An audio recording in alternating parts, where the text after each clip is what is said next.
തലസ്ഥാനത്ത് അട്ടിമറി വിജയം നേടിയ ബി.ജെ.പി. ഭരണം പിടിക്കാനുള്ള വഴികൾ തേടുമ്പോൾ സ്വതന്ത്രനായി മത്സരിച്ച പാറ്റൂർ രാധാകൃഷ്ണൻ നിലപാട് പരസ്യമാക്കി കഴിഞ്ഞു. നിലവിൽ യു.ഡി.എഫിന് പിന്തുണ കൊടുക്കാമെന്ന ആലോചനയിലാണ് രാധാകൃഷ്ണൻ എത്തിനിൽക്കുന്നത്. ഇതിന് പിന്നാലെ കോൺഗ്രസിനെതിരെ വിമതനായി മത്സരിച്ച് വിജയിച്ച സുധീഷ് കുമാറും യു.ഡി.എഫിന് പിന്തുണ കൊടുക്കുമെന്ന് തത്വത്തിൽ അറിയിച്ചിട്ടുണ്ട്. ഇതോടെ പ്രതിപക്ഷത്തിന്റെ സീറ്റുകളുടെ എണ്ണം അവിടെ 50 ആകും. എൻ.ഡി.എക്കും 50 സീറ്റുണ്ട്. ഇതോടെ തലസ്ഥാനത്ത് ബി.ജെ.പി. മേയർ എന്ന സ്വപ്നമാണ് താമര പാർട്ടിക്ക് നഷ്ടമാകുന്നത്. വിഴിഞ്ഞം വാർഡിൽ ഉടൻ ഉപതെരഞ്ഞെടുപ്പ് പ്രഖ്യാപിക്കും. ബി.ജെ.പിക്ക് കാര്യമായ സ്വാധീനം ഇവിടെ ഇല്ല എന്നതാണ് വാസ്തവം. ഒന്നുകിൽ എൽ.ഡി.എഫ് അല്ലെങ്കിൽ യു.ഡി.എഫ്. ഈ രണ്ട് മുന്നണിയിൽ നിന്നുള്ള ആരെങ്കിലുമാണ് ഇവിടെ നിന്ന് വിജയിക്കാൻ പോകുന്നത്. ഇതോടെയാണ് ബി.ജെ.പിയുടെ മോഹങ്ങൾക്ക് മേൽ കരിനിഴൽ വീണത്. പാറ്റൂർ രാധാകൃഷ്ണനെ ഒപ്പം നിർത്താനുള്ള സാധ്യതകളാണ് ഇവിടെ ബി.ജെ.പി. നേടിയത്. എന്നാൽ പിന്തുണ യു.ഡി.എഫിനാണെന്ന് പറഞ്ഞ് പാറ്റൂർ രാധാകൃഷ്ണൻ കൈകഴുകുകയായിരുന്നു. നേരത്തെ തന്റെ വാർഡിന്റെ വികസനത്തിന് വേണ്ടി വിട്ടുവീഴ്ചകളാകാം എന്ന നിലപാടിലാണ് അദ്ദേഹം നിന്നത്. അതേസമയം യു.ഡി.എഫ് എൽ.ഡി.എഫ് സഖ്യം ഒരു കാരണവശാലും തിരുവനന്തപുരം നഗരസഭയിൽ സഖ്യമുണ്ടാകില്ലെന്ന് ഉറപ്പാണ്. അതേസമയം ഭരണസമിതിയിൽ അംഗമാകാതെ പുറത്തുനിന്ന് പിന്തുണയ്ക്കാനുള്ള സാധ്യതകളാണ് വിജയത്തിലേക്ക് പോകുന്നത്. ആകെയുള്ള 101 ഡിവിഷനുകളിൽ 100ഇടത്താണ് വോട്ടെടുപ്പ് നടന്നത്. വിഴിഞ്ഞത്ത് സ്ഥാനാർത്ഥി മരിച്ചതിനാലാണ് വോട്ടെടുപ്പ് മാറ്റിവെച്ചത്.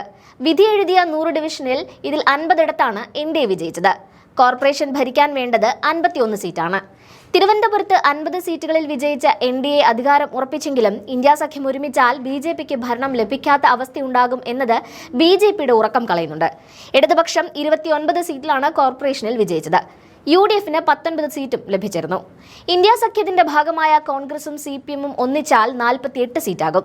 ഇവർ 2 സ്വതന്ത്രരെ ഒപ്പം നിർത്തുകയും ചെയ്താൽ ഇവിടെ സാധ്യതകൾ മാറിമറിയും എന്നുറപ്പാണ്. അതേസമയം നിലവിൽ 50 സീറ്റുകളുള്ള എൻ.ഡി.എക്ക് സ്വതന്ത്രരെ ഒപ്പം നിർത്താനായാൽ വിഴിഞ്ഞം തെരഞ്ഞെടുപ്പ് ഫലം വരെ കാത്തിരിക്കാതെ തന്നെ കോർപ്പറേഷൻ ഭരിക്കാനാകുമായിരുന്നു. ഈ സാധ്യതകളാണ് ഇപ്പോൾ അവസാനിക്കുന്നത്. ഇന്ത്യ സഖ്യത്തിലേക്ക് സാധ്യതകൾ എത്തിയാൽ മേയർ പദവി സ്വതന്ത്രന് ലഭിക്കാനാണ് സാധ്യതകൾ കാണുന്നത്. ഇടതുപക്ഷത്തിന്റെ മേയറെ യു.ഡി.എഫിന്റെ മേയറെ എൽ.ഡി.എഫോ അംഗീകരിക്കാൻ സാധ്യത കുറവാണെങ്കിലും സ്വതന്ത്ര സ്ഥാനാർത്ഥികളായി ജയിച്ച പാറ്റൂർ രാധാകൃഷ്ണനും കോൺഗ്രസ് വിമതൻ സുധീഷ് കുമാറിനുമാകും ഇത്തരമൊരു ഘട്ടം എത്തിയാൽ നറുക്കുവീഴുക. പാറ്റൂർ യു.ഡി.എഫിനെ പിന്തുണച്ചാൽ CPM-നും വലിയ എതിർപ്പുകൾ ഉണ്ടാകാൻ സാധ്യതകൾ കാണുന്നില്ല. 45 വർഷത്തെ CPM ഭരണത്തിന് അറുതി വരുത്തി ബി.ജെ.പി. പിടിച്ചെടുത്ത തിരുവനന്തപുരം കോർപ്പറേഷനിൽ മേയർ ആരാകണം എന്നതിലും ചർച്ചകൾ പല വിധത്തിൽ നടക്കുന്നുണ്ട്. 50 സീറ്റുകൾ നേടി മികച്ച നേട്ടമാണ് ബി.ജെ.പി. സ്വന്തമാക്കിയത്. അതുകൊണ്ട് തന്നെ മേയർ സ്ഥാനത്തിന്റെ പേരിൽ തർക്കം എന്ന തരത്തിൽ വാർത്തകൾ വരാതിരിക്കാൻ പ്രത്യേക ശ്രദ്ധയാണ് നേതൃത്വം പുലർത്തുന്നത്. V.V. രാജേഷ്, മുൻ IPS ഉദ്യോഗസ്ഥ R. ശ്രീലേഖ എന്നിവരുടെ പേരുകളായിരുന്നു ആദ്യഘട്ടത്തിൽ പരിഗണിച്ചിരുന്നത്. എന്നാൽ ചർച്ചകൾ പുരോഗമിക്കുമ്പോൾ കൂടുതൽ നേതാക്കളുടെ പേരുകൾ ഉയരുന്നുണ്ട്.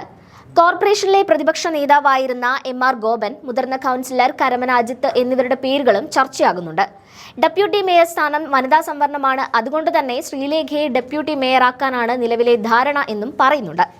ഈ രീതിയിൽ ചർച്ചകൾ പുരോഗമിക്കുമ്പോഴാണ് ഒരു പേര് കൂടി ഉയർന്നു വരുന്നത്. CPM കുത്തകയാക്കി വെച്ചിരുന്ന മണ്ണന്തലയിൽ നിന്നും ജയിച്ചു വന്ന ബി.ജെ.പി. നേതാവ് ചെമ്പഴന്തി ഉദയന്റെ പേരും ഇപ്പോൾ പരിഗണനയിലുണ്ട്.